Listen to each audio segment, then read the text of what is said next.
एगो औरत अपना सैया से दिल के दुखड़ा बतावतिया आ कैसे बतावतिया आ कौना भाव में बतावतिया सुनी जा सबे।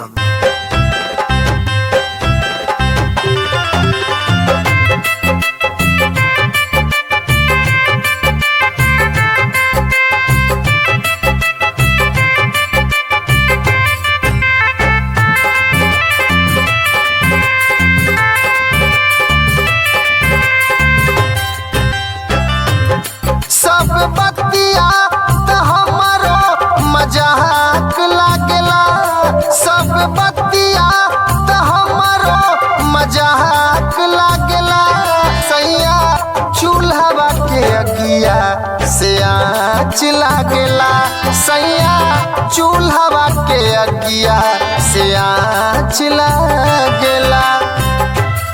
सब बतिया त हमरो मजाक लागेला, सब बतिया त हमरो मजाक लागेला।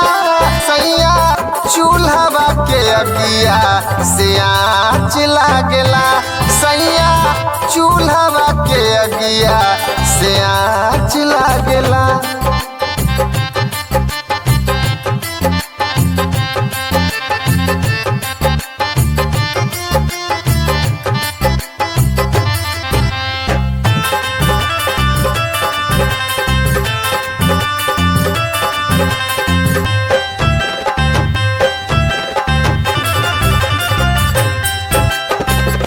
बड़की दया दिन घरे आइल चूल्हा गैस हो, करिए त रहली अब त भैली फरेस हो। चूल्हा के अगिया से देह भइल करिया, हमारा पे सैया नहीं खाइला तरस हो।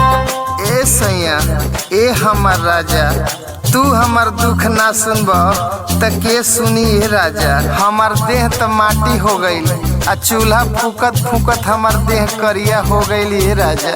ये कहू बात ना सुनीला, ले सुनी औरी। बड़की दया दिन घरे आइल चूल्हा गैस हो, करिए त रहली अब त भइली फरेस हो। चूल्हा के अगिया से देह भइल करिया, हमरा पे सैया नहीं खाइला तरस हो।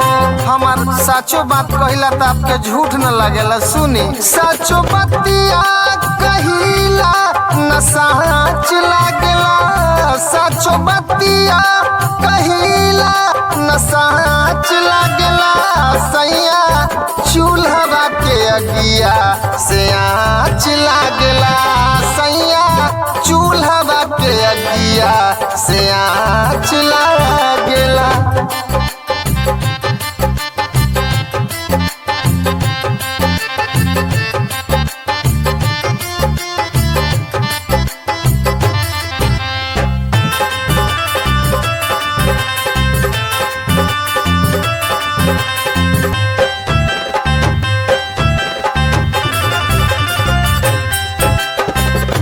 कवन कसूर भइल कवन भइल गलती, ये कहू गो बात नहीं सैया हमर सुनती।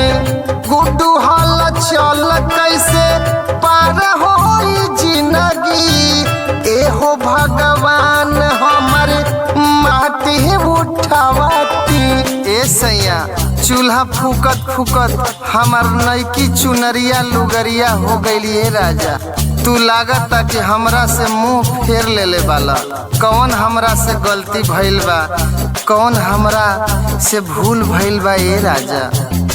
कौन कसूर भइल कौन भइल गलती, एक कहू गो बात नहीं सैया हमर सुनती।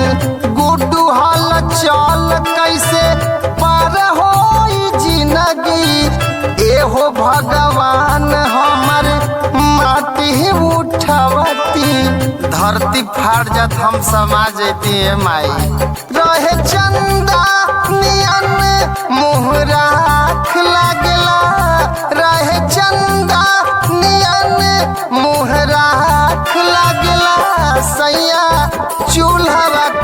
अगिया से आँच लागेला सैया चूल्हा के अगिया से आँच लागेला।